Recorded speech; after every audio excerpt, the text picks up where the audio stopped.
Spoštovani gospe in gospodje, dober dan. Moje ime je Metoda Dodič-Fikfak in sem specialistka medicine dela. Danes bomo govorili o oceni tveganja za COVID-19.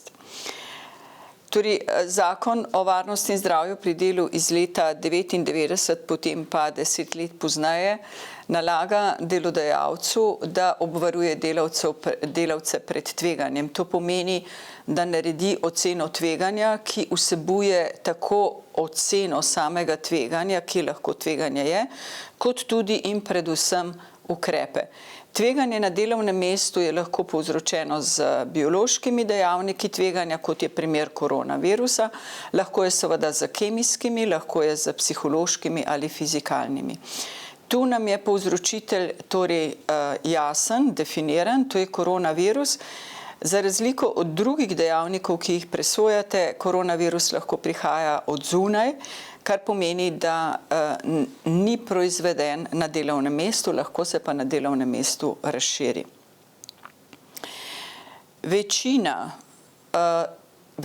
delodajalcev je oceno tveganja prilagodila situaciji koronavirusa že ob prvem valu.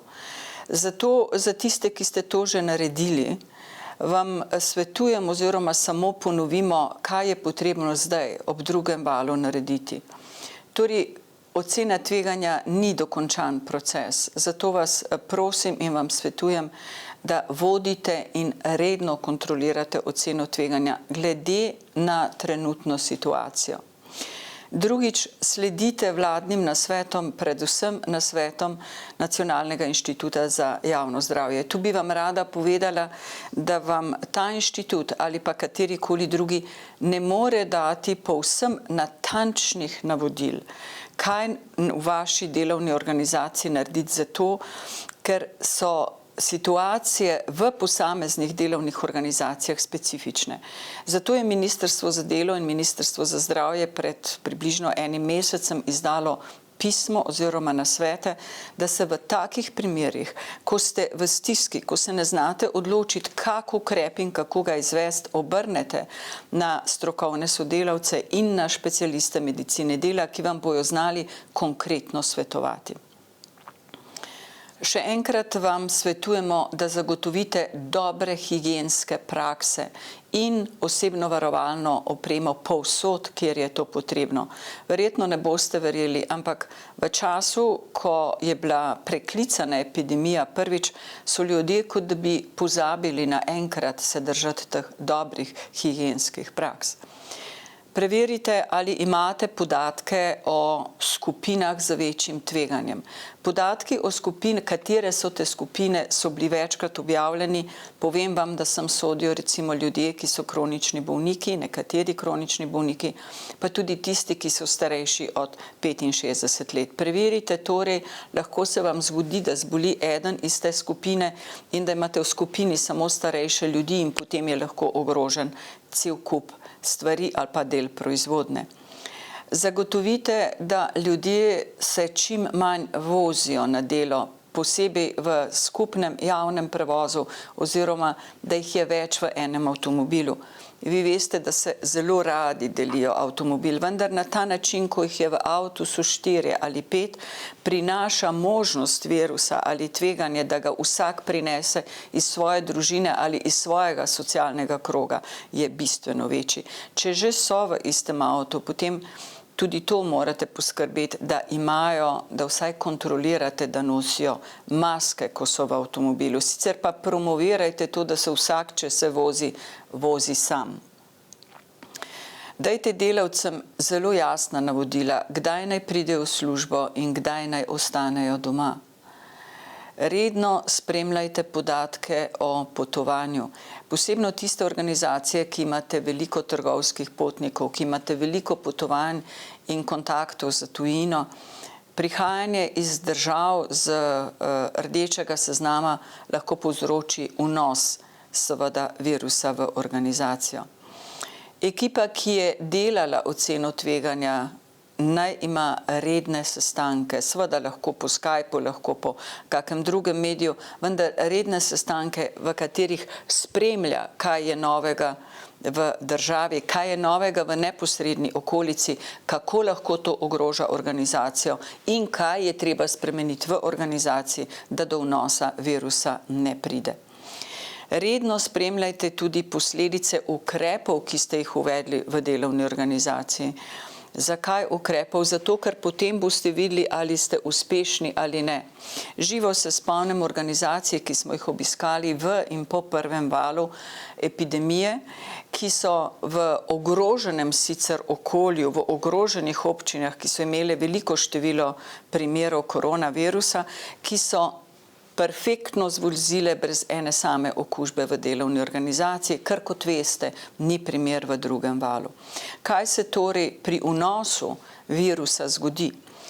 Na prvem grafu imate primer, ko je vnos v organizacijo virusa, ne da bi imeli kakršenkoli ukrep. Vi veste, da je drugi val, so pričakale nekatere organizacije praktično brez ukrepov in zaradi tega se je virus razširil kot požar. To pomeni, en sam, ki pride, ali pa če prideta dva iz različnega okolja v različno delovno okolje, potem en človek prenese od 1 do 3 primere ali pa celo več okužb na druge ljudi, na 3 primere. Ti 3 primeri seveda spet prenesejo vsak na 1 do 3 in v trenutku imamo graf, kot ga tule vidite. Se pravi, gre za požar, epidemija eksplodira na nekem delovnem mestu.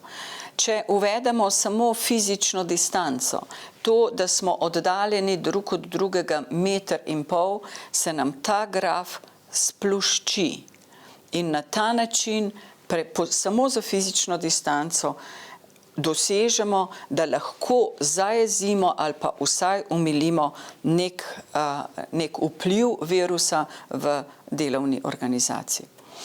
Za tiste, ki niste imeli ocene tveganja še narejene, ocene tveganja specifično za koronavirus, vam svetujem, da se držite zelo preprostih navodil.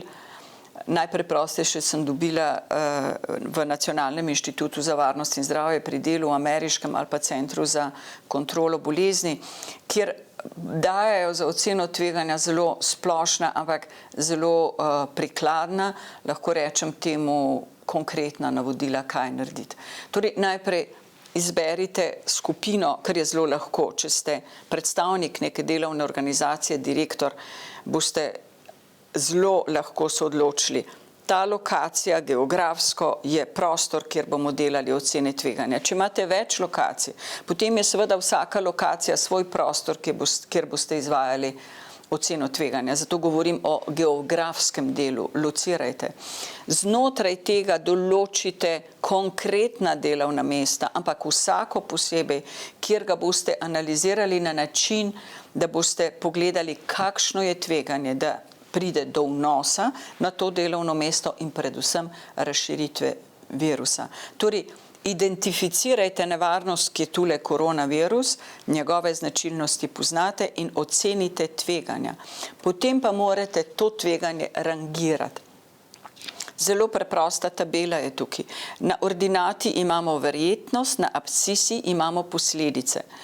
V pandemiji je tako, da je verjetnost, da se bo razplamtela pandemija, če ste v relativno varnem okolju, relativno majhna verjetnost, vendar so posledice lahko velike.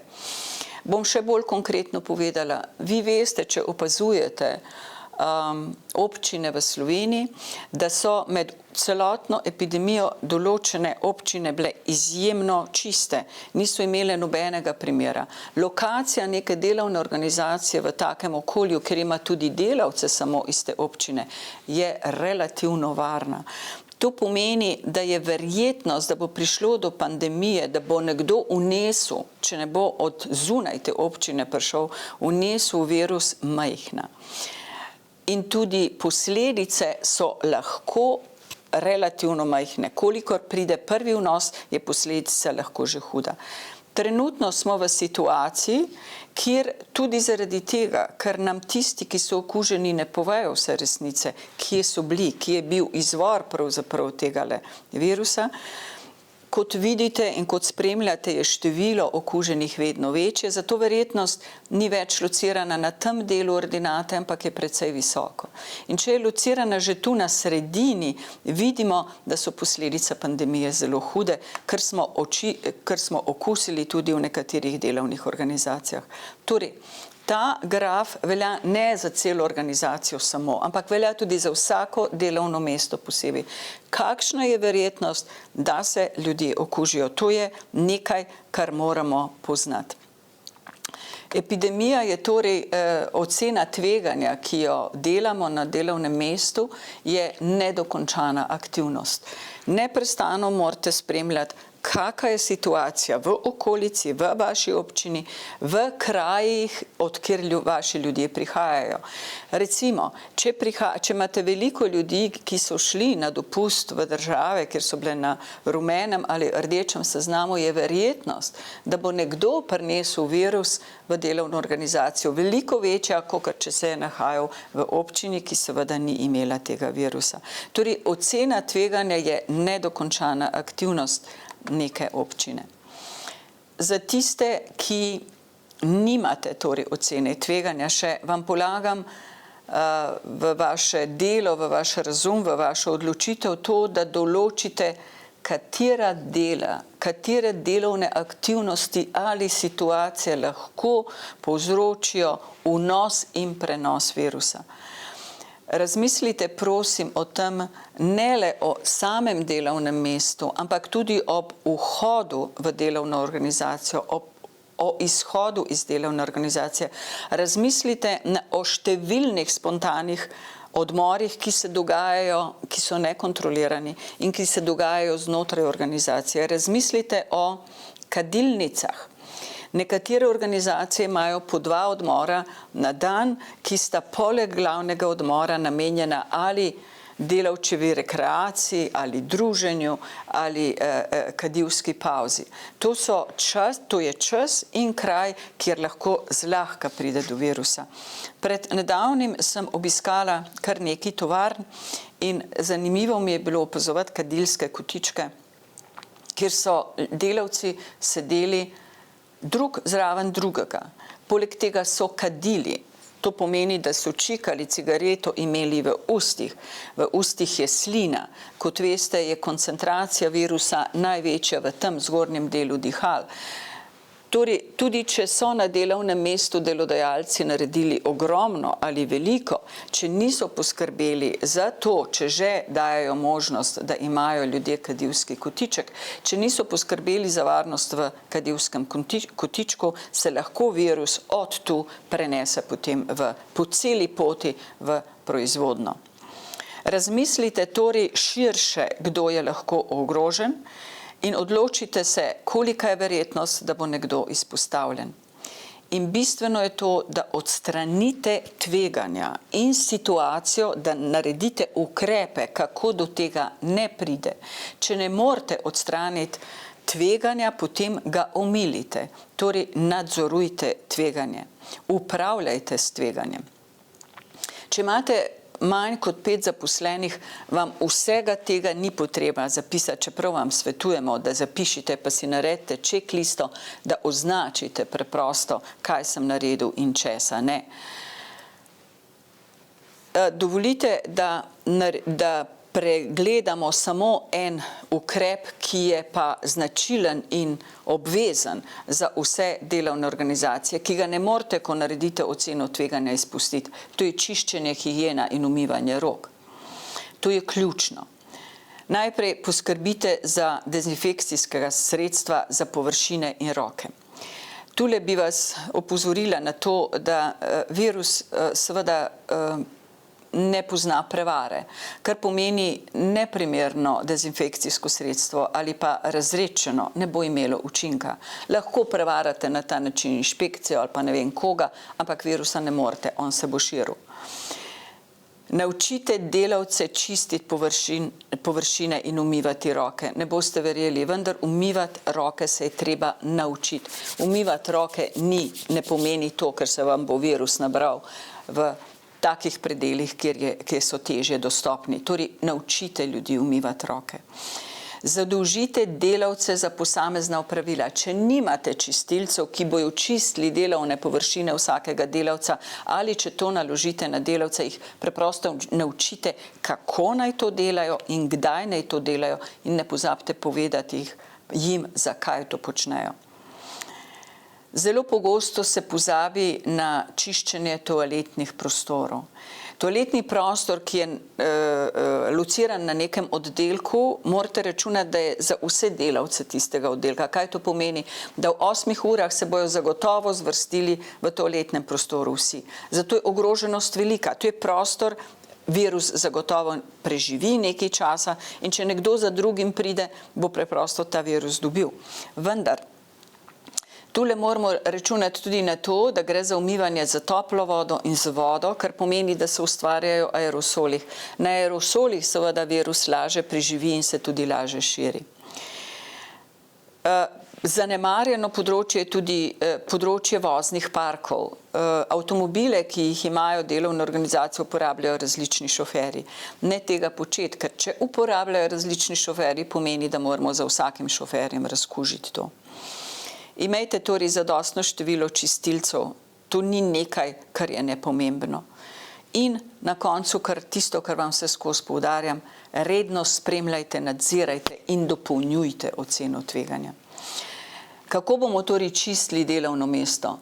Če je le mogoče, ljudi naučite, da spraznijo površino. Moji 40-letni obiski v delovnih organizacijah kažejo, da je veliko stvari na delovnih površinah, ki ne bi bilo treba, da jih je. Torej, naučite jih, ukažite jim, da se delovna mesta spraznijo, zato da se laže čistijo. Delovna površina mora biti čiščena po planu, ne kadarkoli se spomneš, ampak treba je povedati uro ali pa po katerem opravilu naj se očisti. Izdelana morajo biti zelo jasna navodila o čiščenju toaletnih prostorov. Na kaj naletimo? Ker je umivanja rok več in so koši za smeti prepolni, so brisače povsod. Torej, natančno mora biti določeno, kolikokrat na dan naj se toaletni prostori očistijo, kdo naj jih čisti, na kak način naj jih čisti in kdaj se odnašajo smeti. Delovne površine in orodja se morajo med uporabo očistiti, posebej, če se človek zamenja. Tule bi vas posebej opozorila na tekoče trakove, kjer se obdelujejo predmeti, ki jih dobijo v roke več ljudi. To pomeni, če en kos delovne operacije naredim en delavec in to preda drugemu delavcu, je s tem, ko sem predala predmet ali po tekočem traku ali odložila, pa je drug delavec prejel, na ta način sem prenesla tudi virus, če sem ga imela. Torej, poskrbite, če se le da, da se ta orodja, ti predmeti dezinficirajo, kolikor se da pogosto. Če uporablja orodje več delavcev, ga je potreba očistiti vsakokrat, ko ga oseba odrabi, če je to le mogoče. Ne pozabite na vrata, kljuke, gumbe, karkoli, česar se pogosto dotikamo. V zadnjem času sem opazovala recimo vzdrževalce, ki so popravljali stroj. Pri tem morate tudi računati na to, da komande najprej uporablja delavec recimo v eni izmeni, potem pa, ko prihaja vzdrževalec, da bi to popravil, uporablja ponovno ta iste komande, ne da bi seveda bile prej razkužene. Na ta način iz komande pride virus lahko na človeka, ki to popravlja. Ne pozabite, prosim, na tipkovance, na ročaje, kljuke, okna, pipe, stranišče, recepcije, garderobe, dvigala, povsod, kjer se dotikamo. Na avtomobilske kljuke, na volan, ki ga prijemata dva različna šoferja. Nikoli se ne spomnimo na varnostni pas, ki si ga damo.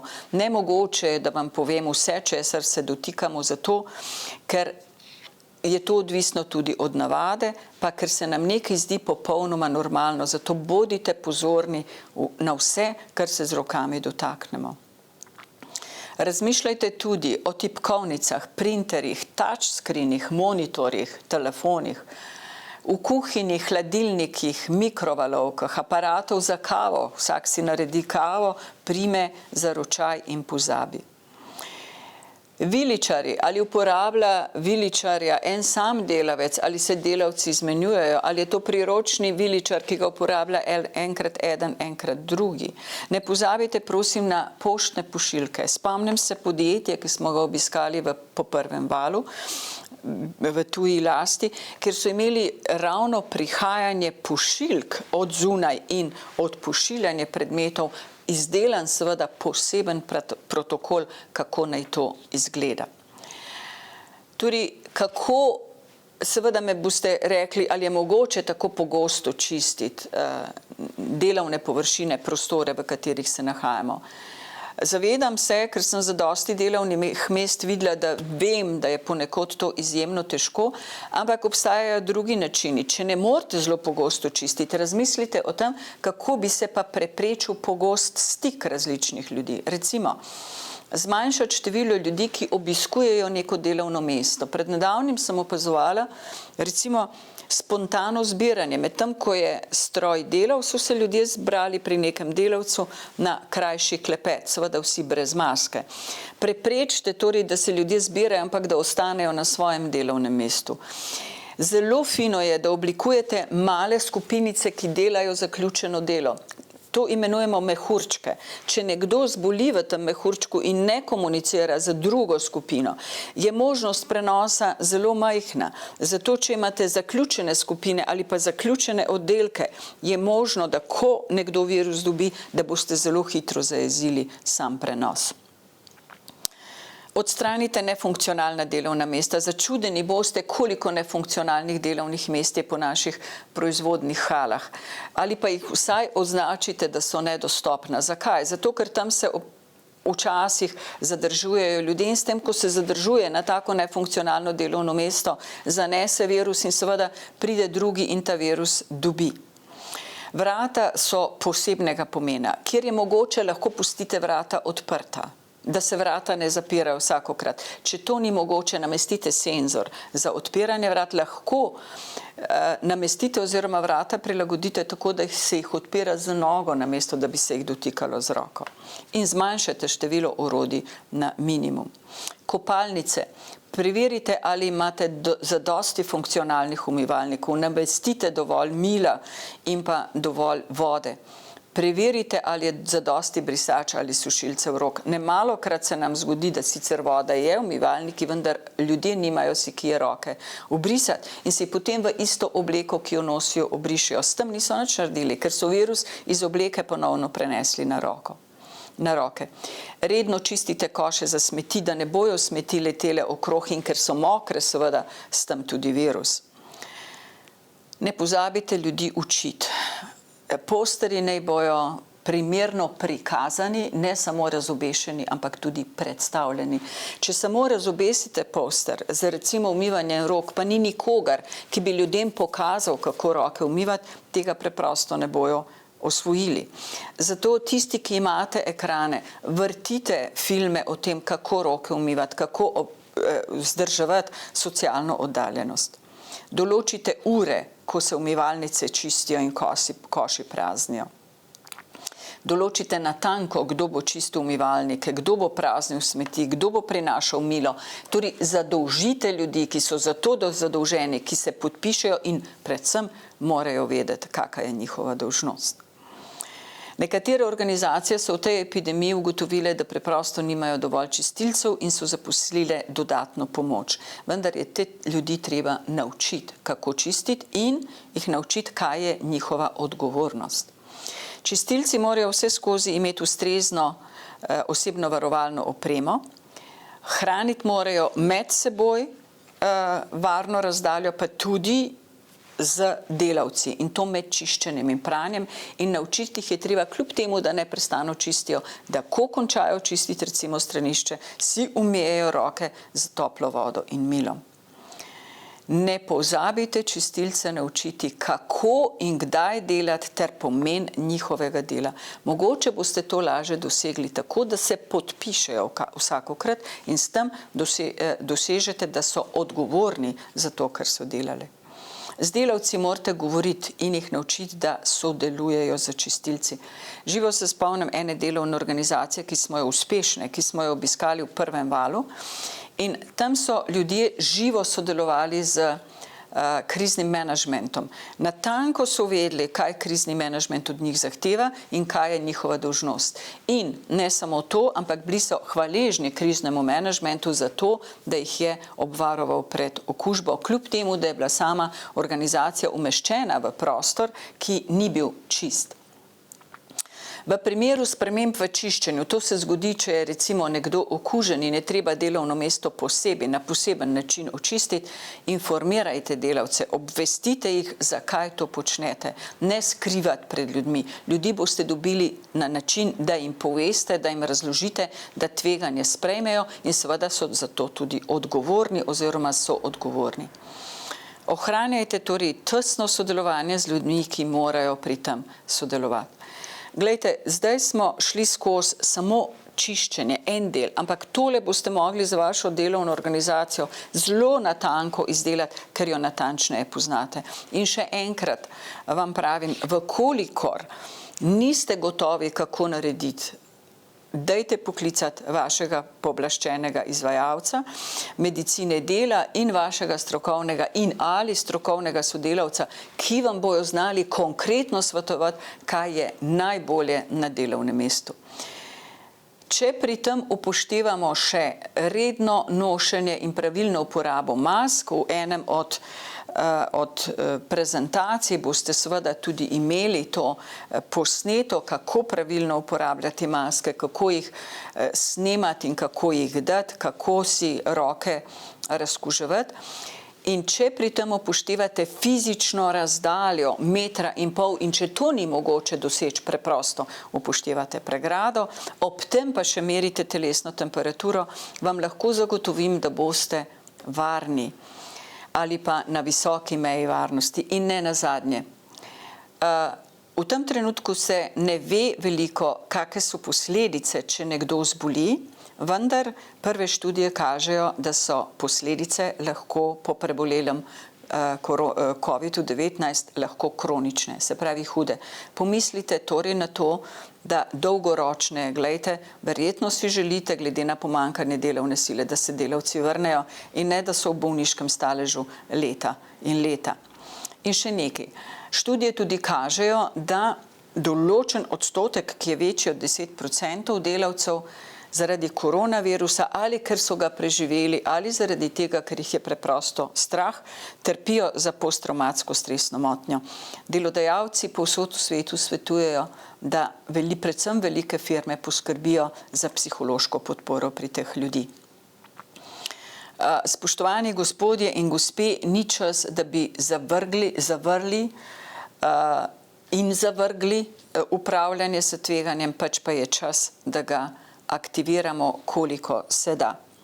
Če bomo torej upoštevali tale znak, prepreči okužbo in vključi razum, pri čemer nam raz pomeni razdaljo, nam pomeni umivanje, pa masko, vključimo torej razum in bojo naše delovne organizacije varne. Hvala za vašo pozornost.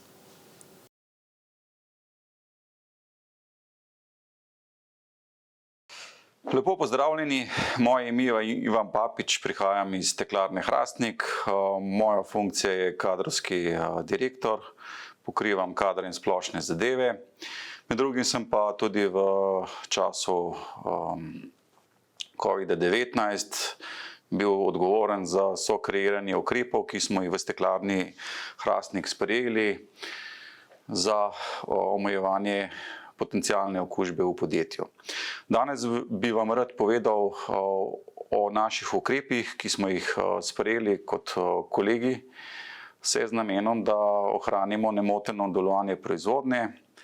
Pri nam je proizvodnja specifična, poteka 24/7, praktično celo leto ker sam postopek taljenja stekla v pečeh poteka kontinuirano in brez zaustavitve. Zato je še toliko bolj pomembno, da imamo zadevo, kar se tiče COVID-19, pod kontrolo in s tem posledično preprečujemo potencialno okužbo v sami proizvodnji, ki je pač srce podjetja. Kako smo se zadeve lotili? Ob samega izbruha pravzaprav smo imenovali vodstven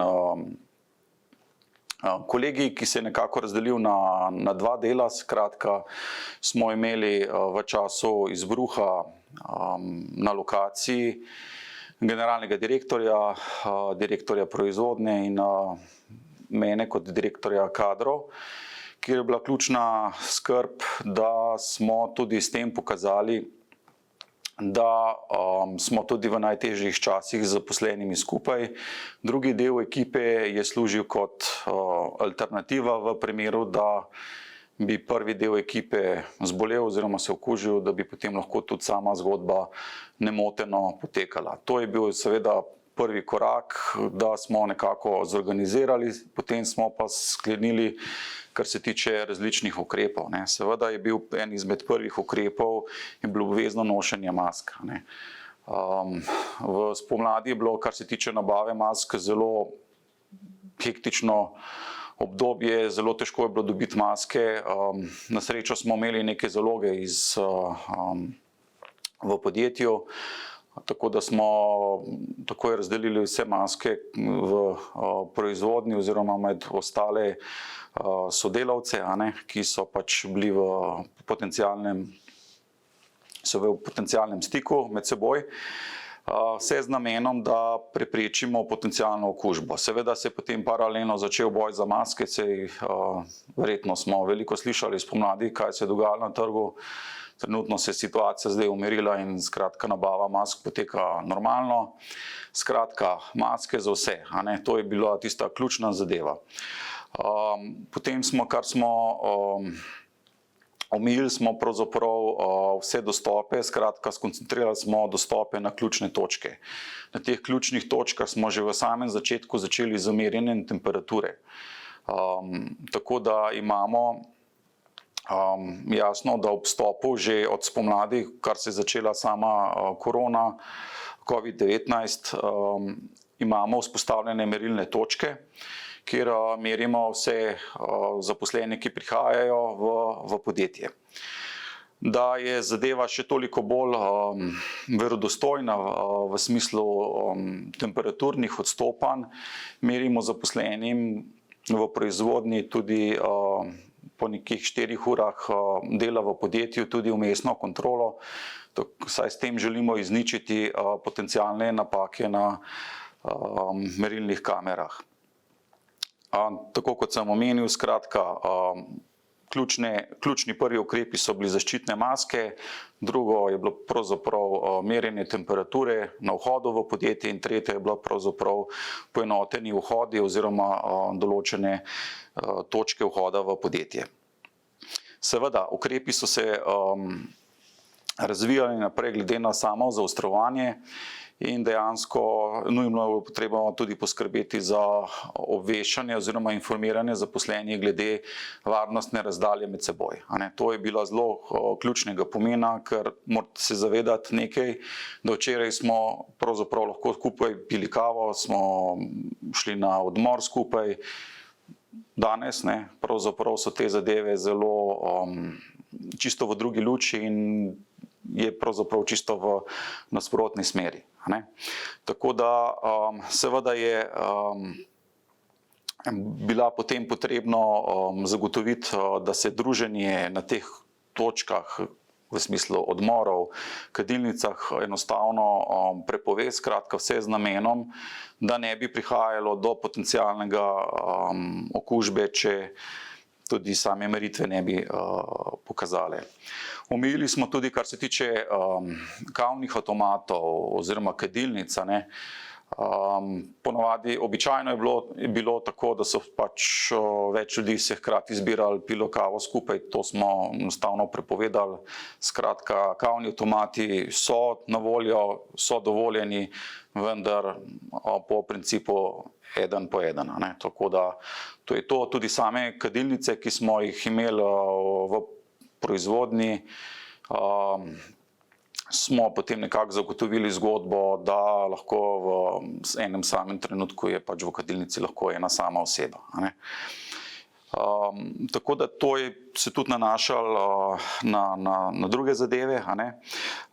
Med drugim potem smo, kar se tiče v upravni stavbi, smo zagotovili, ker imamo pač tudi dvigalo, da maksimalno 2 osebi se lahko vozijo, hkrati pa tudi spodbujamo, da ljudje koristijo stopnice in na ta način tudi naredijo nekaj zase v smislu razgibavanja na delovnem mestu.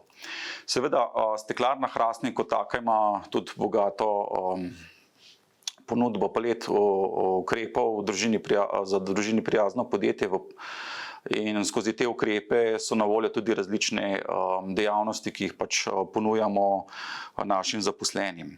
Seveda ena takih običajnih stvari, kar smo omogočali, je bila redna vadba oziroma različni programi vadbe v telovadnicah. Temu smo se v času Covida odpovedali, skratka, zadeve se ne izvajajo in kar se tiče našo športno društvo, je tovrstno rekreacijo ukinilo. Ukinili smo tudi vse zunanje oglede podjetja.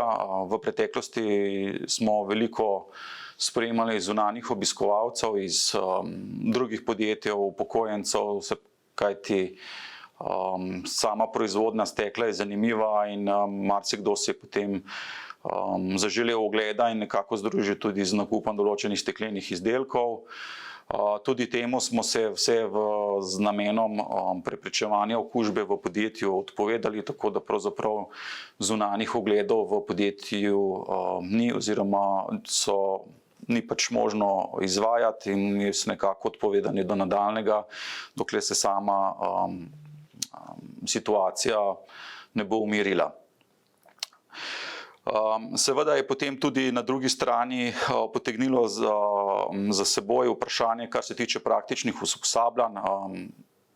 Prej so bile več ali manj sama usposabljanja bodisi pri zunanjih izvajalcih, bodisi v podjetju, kjer je bilo pač večje število. Temu smo morali tudi prilagoditi samo izvajanje. Skratka, zunanjih izobraževanj se praktično ne udeležujemo oziroma koristimo možnosti preko interneta, kar pravzaprav tudi v zdajšnji, bom rekel, nekako jesenski fazi je teh ponudnikov bistveno več, kot je bilo to spomladi, ker bi pravzaprav talni šok. Tako da bomo na ta način nadaljevali z usposabljanjem, ker smo mnenja, da je znanje ena ključna kompetenca, ki jo mora vsak zaposleni doživljenjsko graditi in delati, in podjetje to zgodbo podpira. Na ta način, se pravi, poslužujemo se webinarjev, internih izobraževanj smo omejili na pač na tista najbolj nujna, seveda ob upoštevanju tistih najbolj striktnih omejitev, kar se tiče varnostne razdalje, števila udeležencev v določenem prostoru. Seveda smo imeli tudi izziv, ker tudi sama Steklarna Hrastnik veliko sodeluje z raznimi šolami, kar se tiče praktičnega usposabljanja, študentskega dela. To smo v letošnjem letu pravzaprav omejili oziroma prepovedali, vse z namenom zaščite naše proizvodnje. Tako da računamo potem, da se bodo tudi v nadaljevanju te zadeve, če ne bo prihajalo do nekih resnejših zgodb, rahlo sprostile, ker je tudi tukaj potrebno, da se to znanje nekako izvaja oziroma ta šolski načrt. Skratka, tukaj bomo zadevo seveda prilagodili. Seveda, če grem mogoče še naprej, ključna je zgodba je tudi bila prehrana na delovnem mestu. V podjetju imamo organizirano pripravo tople hrane, skratka imamo 2 jedilnici, a ne. Skratka, tukaj smo morali kar radikalno zarezati v samo delovanje oziroma režim, kako sama jedilnica funkcionira.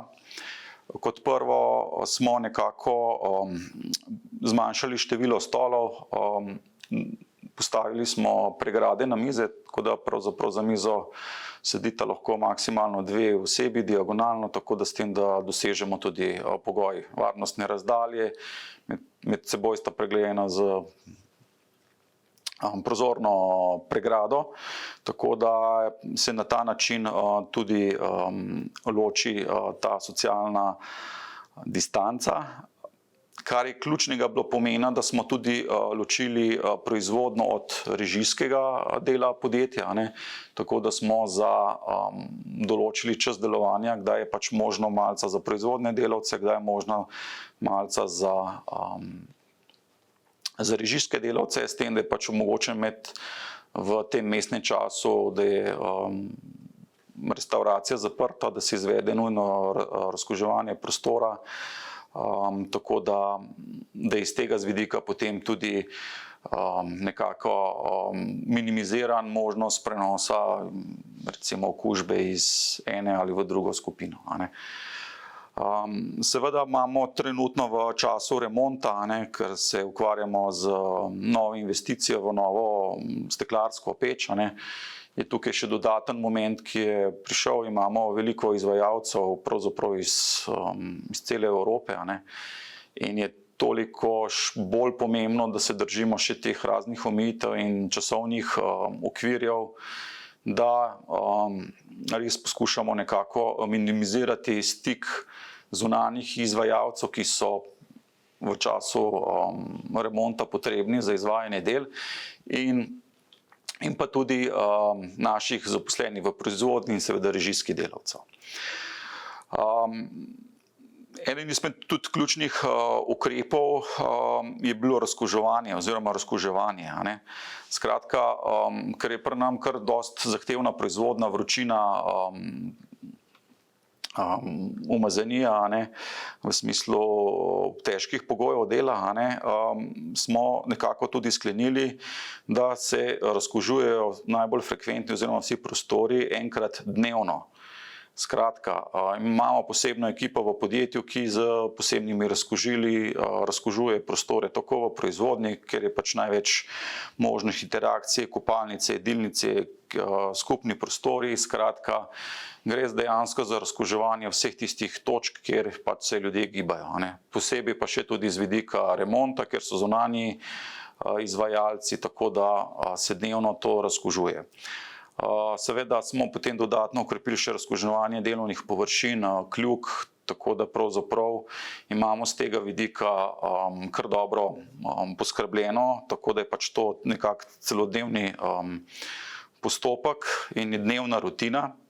Seveda je bilo potem tukaj potrebno poskrbeti tudi za recimo politiko čiste mize, ker morate se zavedati, če želimo, da so naši delovne površine nekako očiščene oziroma razkužene, je potem potrebno za seboj pospraviti pač kar imamo na mizi, zato da je miza prazna in se na ta način hitreje in enostavneje omogoči samo razkuževanje prostorov. Seveda je tudi sam COVID vplival na potovalne navade v podjetju. V preteklosti smo veliko potovali po Evropi oziroma Združenih državah, kjer so naši kupci. To je pravzaprav s COVID-om se dejansko spremenilo, več ali manj zadeve trenutno potekajo preko spleta, spletnih aplikacij. Seveda se v zadnjem času tudi počasi vzpostavlja nazaj možnost potovanja. Seveda moramo biti pa tukaj previdni oziroma slediti seznamom, kot so zelene države, rumeni in rdeči seznami, in potem tudi posledično temu primerno ali izvesti potovanje, če je res nujno, oziroma ga izpeljati na nek drugačen način.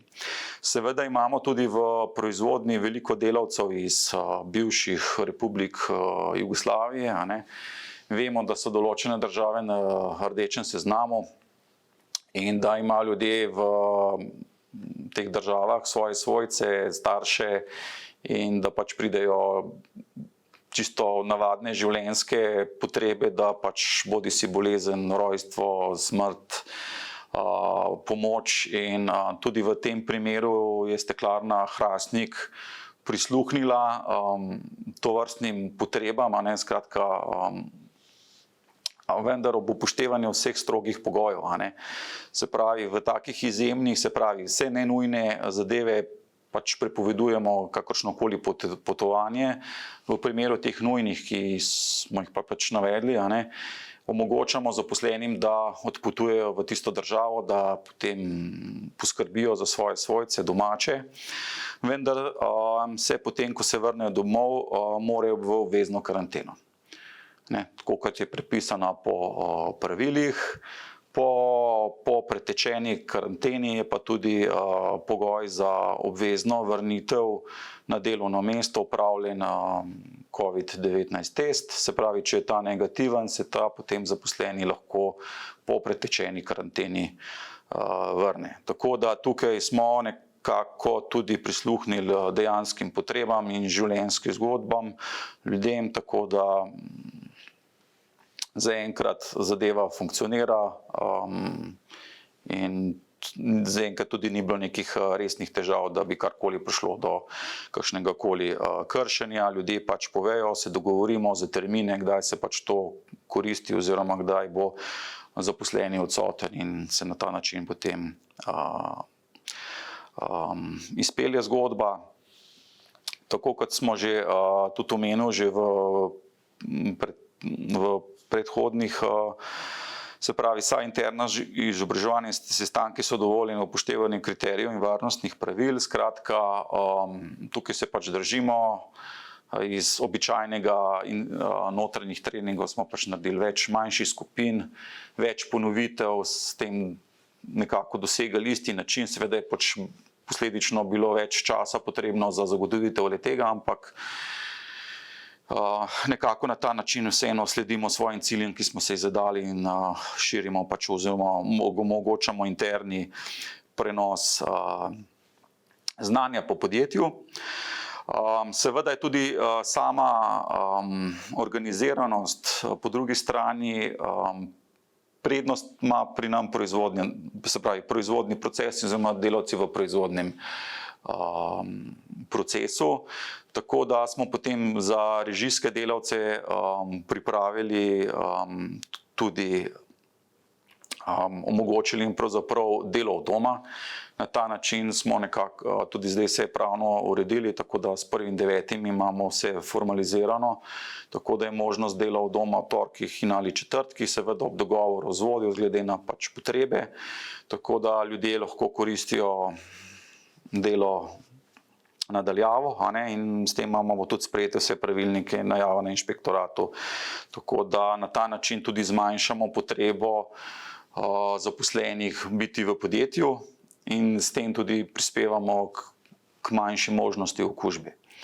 Da pa potem tudi ne bi ostali procesi trpeli v hiši, a ne, je pa tudi ključno, da smo za potrebe proizvodnih delavcev, ki pač morajo urejati določene zadeve ali podaljšane pogodbe, sprememba kakšnih podatkov, da smo jim določili uradne ure, tako da ne prihaja več prost, ampak točno v določenih urah, ko imamo pač ljudi, in na ta način pravzaprav tudi nekako želimo kontrolirati in dostop in število ljudi in nekako, da so te zadeve skladne, hkrati pa tudi, da jim pač omogočamo, da te storitve lahko opravijo. Skratka, sama zgodba, ki se je v tem času, kot sem že na začetku omenil, ključna vloga je bila tukaj na vodstvu prvič to, kot sem vam rekel, da smo se nekako razdelili. In v tem času, ko je bila spomladi ta, bom rekel, velika psihoza in kriza, da smo bili pravzaprav vsak dan zaposlenimi v proizvodnji. Na ta način se jim je dalo zaposlenim tudi občutek, nikoli niste sami, skratka, vodstvo je tudi v najtežjih trenutkih z vami, skratka, veliko smo se pogovarjali z zaposlenimi, veliko so spraševali, kaj zdaj to pomeni, kako bo to se odvijalo, skratka, in želja je bila pač, da jim dejansko na licu mesta to odgovorimo. V spomladnem času je pravzaprav bilo več ali manj ta režijski del podjetja doma, se pravi omogočeno delo od doma. Delalo je pravzaprav samo ta proizvodni del, na tak način, da je bilo pač fizično prisoten. In iz tega je pravzaprav se nekako rodila ideja, ki je pač postopoma dozorevala s temi obiski. Potem se je nekako začelo kazati vpliv na poslovanje, se pravi, mi smo proizvajalci steklene embalaže, se pravi, gre za spirit industrijo, za parfumerijo. V času popolnega lockdowna je bilo povpraševanje po teh izdelkih omejeno, upadlo in seveda je to začelo vplivati tudi na samo poslovanje. S tem je bilo potem tudi veliko vprašanj, kaj zdaj to pomeni za nas, v smislu prihodnjih naročil, bomo delali, ne bomo. In tukaj smo dejansko potem nekako, ko se ta zadeva nekje do poletja umirila, prišli pravzaprav do ideje povezanih ponedeljkov. Kaj so zdaj ti povezani ponedeljki? Pravzaprav gre za komunikacijo z zaposlenimi, koristimo pač tukaj spletno aplikacijo, se pravi tako, da se lahko vsak prijavi na ta spletni sestanek in na tem spletnem sestanku je ključno, da je prisotno celo vodstvo, da podaja ključne informacije, ki so povezane bodisi s samim poslovanjem, kako je s kupcem, kako je poteka s proizvodnjo, s kakšnimi investicijami, se pravi potekom investicij in seveda kadrovskimi zadevami, ki so pač povezane bile z določenimi ukrepi, preprečevanjem, aktivnostmi. In na ta način je bilo, če lahko zelo nekako po črto poudarim, zelo ključna je komunikacija z zaposlenimi. Nekakor ne smete pozabiti, da v teh primerih je zelo pomembno, da se veliko komunicira. Da se komunicira na prav način, da se podajo prave zadeve in tako pravzaprav je to nek ciklus, ki ga še danes razvijamo, dodajamo zadeve, ki pač tudi prihajajo s strani zaposlenih. Tako da imajo sedaj tudi možnost postavljanja vprašanj, katerakoli vprašanja, za vse vedno damo odgovor. Tako da ni nekih tabujev, tudi to je v skladu za našo vrednoto čistosti, se pravi, da imamo odprte odnose, da si povemo, skratka, da delimo z našimi zaposlenimi, ker zavedati se moramo, pravzaprav podjetje je en cel tim in če ta tim dobro deluje, medsebojno povezan, potem tudi je uspešen, doseže rezultate in dejansko se je pokazala ta opcija v smislu te komunikacije, ki je bila pač nadgradnja tiste fizične, do nekih poskusov deljenja informacij, zborov in do tega, ko imamo zdaj recimo na vsake 14 dni redno komunikacijo, tako da pravzaprav so zaposleni res seznanjeni z vsemi ključnimi informacijami. Tako da to je ključnega in skozi to tudi jim podajamo določene informacije, ki so povezane z raznimi spremembami, ki pride uredbami, odloki vlade na spremembo COVID-19, se pravi, kakšnih sprememb. Tako da to je bila tudi en tak vir, ki lahko potem skozi dobro širimo. Vedno vidim, da tudi tele povezani podelki so zelo dobro obiskovani, veliko se tudi potem v podjetju govori o njih, se diskutira, tako da mislim, da so dosegli svoj namen.